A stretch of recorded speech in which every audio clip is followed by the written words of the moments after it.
There's no denying the influence of older titles on the ones that come after them. Though they never admit it, developers play other games. They take ideas and absorb concepts and use those in games they develop. It's not surprising, it's commonplace and expected. We see something, we like it, so we use it to improve things that we create. This is the basis of ideation. However, there are some titles that are more influential than others. There's always a game that does something first. Some titles influence a lot of people or force major changes upon the industry. Some create new genres or introduce wild new technologies. They might lead to controversies or simply introduce new concepts of gameplay, or even bring people together in completely new ways. Some titles have incredible teams working on them, and through the development process, those team members are discovered and they become influencers in their own right. Of course, there's one game that did all of this. In fact, did some of it multiple times. It's the most influential game of all time. And if you haven't guessed by now, it's Doom.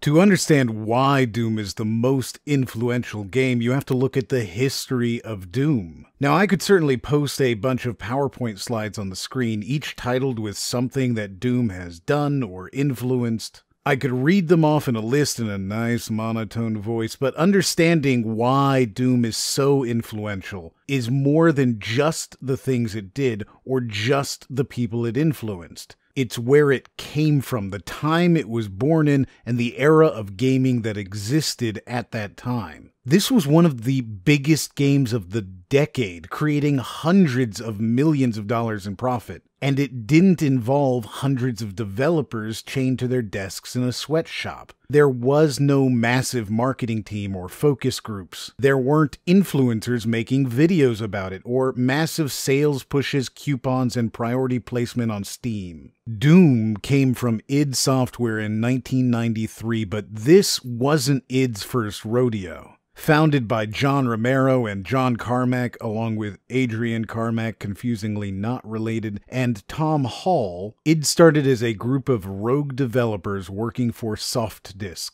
This company churned out new games created by individual programmers, stuffed them on a floppy, and mailed them out to paying subscribers. Typically, they would just rip a popular game or add new levels or textures to an existing game, and there you go. See, the flood of bad games didn't start with Steam. One night, John Carmack, a very genius programmer, wanted to port Super Mario to the PC. This was something that was impossible because of the smooth movement of the character screen from left to right. See, on a PC, if you moved the screen, it would jolt over and then draw a new line of pixels. It wasn't smooth because PCs weren't anywhere near as powerful as the dedicated gaming devices called consoles. Carmack decided he could do it, and as an exercise, a test of his mental ability, he stayed all night with Tom Hall and remade Super Mario 3's first level in a game called Dangerous Dave in copyright infringement. Dave was a character that Romero had used in games before working at SoftDisk, and Carmack had done it. In a few nights, when all the other programmers in the world had failed,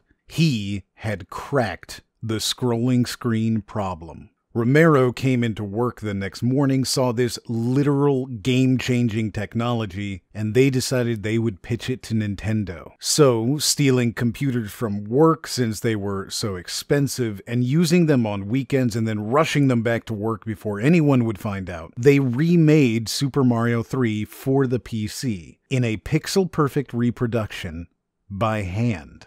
They sent this to Nintendo, a completed game, and said, "You can sell this. It's already done. It works. Just pay us for our work." Nintendo, of course, wanted to sell NES consoles, not necessarily sell Mario. NES owned the cartridges. They made money off every single game on the NES. And people bought the NES for Mario. Then bought more games, meaning more cartridges sold. So they told the two Johns, no.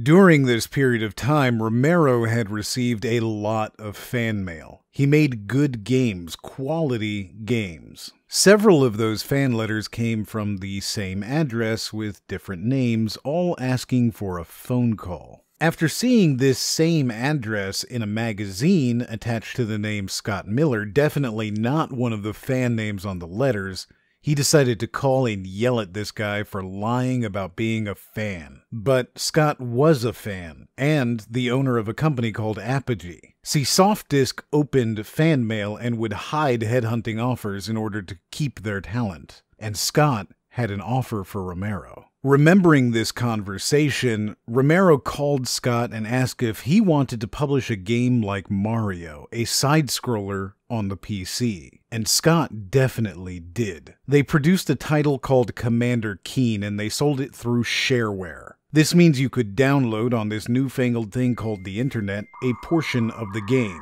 usually a few levels, and once you reached the end of the free portion you could choose to pay for more, usually on the phone or by mailing a check. Then a few weeks later you'd get a disc and you could continue to play the game. Apogee made about $7,000 a month off this new method of selling games. The first 10 days that Commander Keen was available, they made $30,000. And just like that, John Romero, John Carmack, Adrian Carmack, and Tom Hall were self-employed game developers. Their company, Ideas from the Deep, was just a terrible name. And they needed a name. The first two letters of Ideas and the first letters of Ideas and Deep are ID, which also, coincidentally, is the acronym used for In Demand. Plus, the word id is the psychological embodiment of the part of the mind that focuses on pleasure, and it's shorter. id Software produced more Commander Keen, but both Carmacks were restless. John was developing new technical marvels, and Adrian just plain hated how cute Commander Keen was. John wanted to make things that were technologically perfect, and Adrian wanted to make things that were gory and bloody and definitely not cute. Since they didn't have computers when they made Commander Keen, former employer Softdisk didn't have to think too hard about how id made the game. They forced id to agree to make a game for their subscribers once every 2 months to avoid a lawsuit. Now, at this time, Wing Commander was popular, and it was super pretty. Wing Commander made id think about doing games from a first-person point of view, so they made a couple of test games for Softdisk. One, Hover Tank, was essentially Wing Commander without the third axis. Since it only went to Softdisk subscribers, nobody really played it, but the technology was sound, and it was fast. It was clean. Carmack's technology was better. They refined this with another game and accidentally started a revolution when they made Catacombs 3D. This game included a hand on the screen. You could see your hand. Not hidden in a tank or gripping the joystick of a spaceship, but in the open with the enemies. Apogee saw this, and Apogee wanted it. One of the funny things about copyright is how easy it is to lose it, and that's just what happened to Castle Wolfenstein. The company that owned Castle Wolfenstein went out of business and lost their copyright. Thankfully, that meant that Wolfenstein 3D could exist, and it exploded. Since it wasn't tied to Softdisk, it could be sold through shareware. This means millions of players could play it, and it sold well. Instead of $30,000, Wolfenstein brought in $200,000 every month for a year. Not once to sit and relax, it wanted to make another game. They decided not to make a sequel to Wolfenstein, finished their copy of Wolfenstein 3D for the Super Nintendo, and started thinking of a new game. At first, they thought they might make a game in the Aliens franchise, but they didn't want to give up creative control to a movie studio. They all played Dungeons & Dragons, and Romero thought they could maybe make a game about demons. That'd be cool. And they could throw in some of the sci-fi tech from Aliens to make it unique. And John Carmack knew just what to call it. He'd seen the scene in The Color of Money where Tom Cruise, a pool shark, brings out his secret weapon, a special pool cue. What you got in there? In here?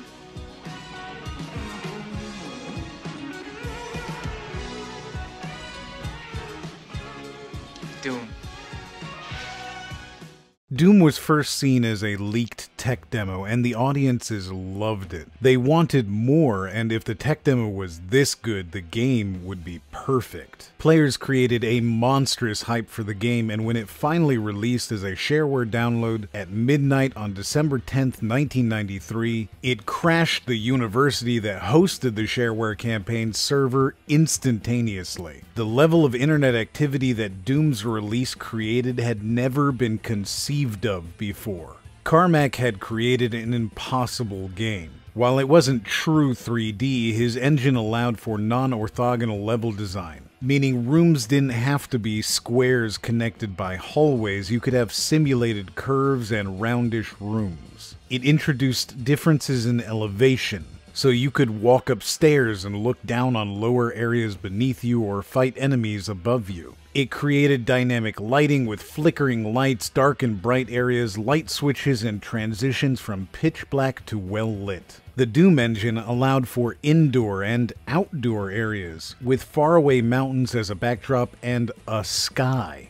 And combined with the rest, you could walk around a donut-shaped area, shooting from the darkness at enemies down on the ground outside, where it was bright. This was a scenario that had never happened in a game before, and now you could do it. Epic Games founder Tim Sweeney said, "When Doom came out, I gave up on programming for a year because this was some unimaginable witchcraft." Doom's engine was not true 3D. It represented everything on a single flat plane. The height differences were stored separately in a technique called displacements. A similar technique is still used today in modern games to create huge outdoor environments. Even more impressive, this engine was fully separate from the game. That's not something that was done at the time. Games were built in their engines, not on top of them. The game engine and the game were the same thing, but not with Doom. The assets and the engine were different. This allowed id to license their engine to other games, and they did that a lot. Hexen, Half-Life, and Medal of Honor are just some of the games that used that engine over time, though heavily altered, to make their own games. One of the other benefits of a separated engine was the ability to edit the game and create machine cinema, or small in-game engine films with stories or often just showing perfect speedruns. You might know this term better today as machinima. Editing assets also allowed for aspiring developers to modify the game, adding in new assets, new skins, weapons, levels, or changing everything if they really wanted to, in a process they liked to call modding. And there was blood and gore. There were explosions and violence. Gaming had never seen such insanely realistic, visceral combat on the screen before. Adrian Carmack took all the dark, twisted imaginings he had while making cute little cartoon characters in Keen and created the most incredibly detailed, horrific monsters ever seen. They sculpted every monster in clay, then scanned them into the computer to produce the most awe-inspiring enemies players had ever seen. So much so that the gaming industry decided to capitulate to concerned citizens and formed the Entertainment Software Ratings Board, the ESRB. In fact, the first console game to ever receive a mature rating was Doom. Besides setting new standards for graphics quality and graphic violence in gaming, this engine also had a second feature that became remarkably popular over time. Doom was not the first game that allowed you to play with other players, but it was the first game that allowed you to play against 3 other players in a 4-person brawl, or head-to-head against another player on the internet. This allowed players to engage in matches to the death, something John Romero engaged in daily, and he was noisy. He yelled and would often curse at his opponents, telling them to suck it down when firing off a rocket launcher. Gaming had always been a quiet endeavor, but Romero's force of personality led to outrageous trash-talking, which became a staple of the game. Of course, this new type of game mode needed a name, and Romero liked to just call it Deathmatch. Of course, introducing the world to Deathmatch multiplayer wouldn't have been so exciting if not for the fact that Doom had 3 other things in it that no other game could match. Doom had a huge arsenal of weapons. Unlike other games, you didn't have 1 or 2 weapons, you had 8. And this became prototypical amongst later competitors for a decade. Doom also introduced speed. Speed is the most important aspect of Doom. Carmack and Romero both threw out anything that slowed down the pace of the game. Doom is fast. You run and you gun, and you kill everything as quickly as possible. And when you kill those things, they explode into little giblets of flesh, something I'd like to call jibs. Jibbing a friend into tiny pieces was something a lot of people like to do. So many people, in fact, that Doom was the #1 cause of decreased productivity in the world at time of release. It became such a problem for employers, taking up the time of the employees and the bandwidth of the networks, that companies such as Intel, Lotus, and Carnegie Mellon introduced policies specifically to stop people from playing Doom at work. In fact, while Wolfenstein had sold around 200,000 copies, Doom was reported to be installed on over 10 million computers. In 1994, it was installed on more computers than Microsoft's Windows 95 operating system. Bill Gates had spent millions of dollars trying to convince people to buy Windows and hadn't been as successful as a couple of guys in a small office in Mesquite, Texas, selling their game online for $45. This led Bill Gates to think about buying id. He even shot a commercial for Doom in order to suggest that Windows would be the right place for gaming. To produce this Windows version of Doom, he put together a team of in-house programmers to port it over natively into Windows. Gates put a very talented programmer in charge of this project, a man named Gabe Newell. Newell saw the influence of Doom, the incredible wealth of id, and the amazing passion in the gaming industry. While working on Doom, he also saw what Microsoft was missing in their gaming division. This made Newell start thinking about making his own game and his own company for games. And he credits Doom with making him realize that gaming was the future of entertainment. He later would make his own game company called Valve, and use his ideas for improving Windows to create Steam.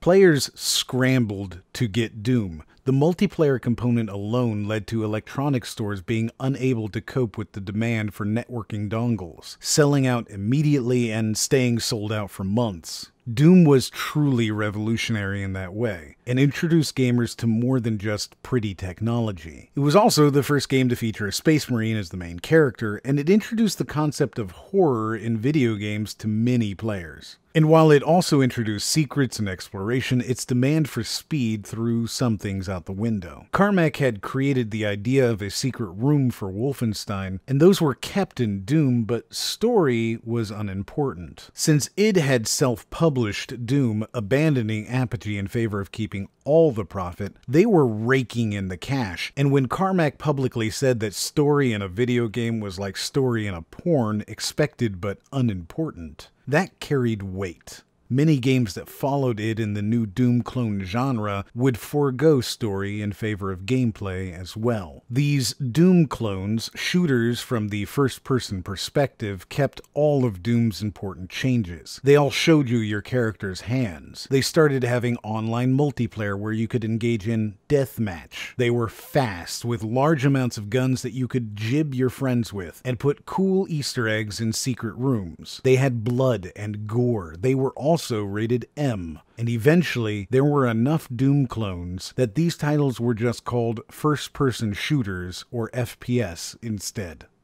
Doom wasn't just a technological marvel. It wasn't just a collection of the best design levels ever seen, or just the most visceral art never before imagined. It wasn't even just a collection of experiences at LANs with people shouting curses at each other in Deathmatch. Doom was a force that made gaming viable as a career. When aspiring developers saw the two Johns buying Ferraris, or saw another new platform added to the already most ported game of all time, they saw a career path, and you didn't have to work for Sierra or Nintendo to do it. The people influenced by Doom were far and wide, and their responses widely different. Genova Chan, co-founder of that game company, said, "Doom is my very first memory of a horror FPS. Since I really don't like horror as an emotion, I learned to stay away from the dark when we make games, and later went on to make non-violent games like Journey and Flower. On the opposite side of the coin, Harry Teasley said that when designing Half-Life, the team wanted to scare you like Doom did. And even non-professionals like Robin Walker were influenced deeply when he took a Doom map called Fortress, a team versus team multiplayer arena with two opposite bases, and used that to create his own mod and later game named after the map, Team Fortress. Of course, the employees of id took the way Doom influenced them into their future projects as well. One of Adrian Carmack's assistant artists, American McGee, would go on to make his own psychological thriller, American McGee's Alice. Tom Hall, one of the original founders, would go on to make Duke Nukem 3D and Prey, and later co-found Ionstorm. Mike Wilson, id's marketing guy, would go on to found the Gathering of Developers, publishing titles like Jazz Jackrabbit, Railroad Tycoon, Oni, Serious Sam, Age of Wonders Tropico, and Max Payne, before additionally founding Devolver Digital, publishing Hotline Miami, Shadow Warrior, Always Sometimes Monsters, Hatoful Boyfriend, Not a Hero, and many, many, many more. Assistant level designer Sandy Peterson would go on to help create Age of Empires, Rise of Rome, Age of Kings, and The Conquerors. John Carmack, now finally over 21 years old, well, he would go on to create Quake 1, 2, 3, and 4, Doom 2 and 3, Doom RPG, Orcs and Elves, Enemy Territory, Rage, and, of course, Doom 2016. He would also later help work on the Oculus Rift. But the superstar, the rock star of id, John Romero, he went on to create a whole new games company. Romero wanted to create an incubator for new ideas in gaming, and with Tom Hall, he went and founded Ionstorm. He recruited a developer named Warren Spector, and they started producing games. Games like Deus Ex and Invisible War and Thief: Deadly Shadows. It's hard to imagine a gaming world without Deus Ex or Thief, two incredibly influential titles in their own right, and it's impossible to imagine a world where they exist without Doom. Ionstorm's designers would go on to create Dishonored, Prey, Bioshock 2, Counter-Strike Global Offensive, Tomb Raider Legends, and so much more. While the publisher would eventually fall under the hubris of Romero's stardom, there's little denying that the games it created with Doom's funding, and the people who learned and got their start from the master of Doom, would not have been the same without it. While lots of games are influential, and everyone is influenced by many things, some titles are more influential than others. There's always a game that did something first, and that game is Doom. Thank you to Aaron Black Edits and War from VNex and VCards for helping to storyboard and edit this video. Without them, there would literally be no video. I'd also like to thank all our patrons on Patreon whose donations provide impetus to keep delivering. I'd like to know your opinion. Do you think I'm wrong and something else was more influential? If you say Deus Ex, I'm going to be mad. Leave a comment, let's have a discussion about it. Convince me. Doom is not my favorite game, but it is the game I am most fascinated with. It's affected so much, so visibly, and it's hard to imagine other games being as important. But with regards to being important, what a word, important. What is an important game, and what games are important? In the next Talks video, I'll lay it out for you. As usual, if you liked this video, please leave a like and share it. If you didn't, don't. If you did like it, however, you can watch another video in the corner right now, and as always, we'll see you on the next one.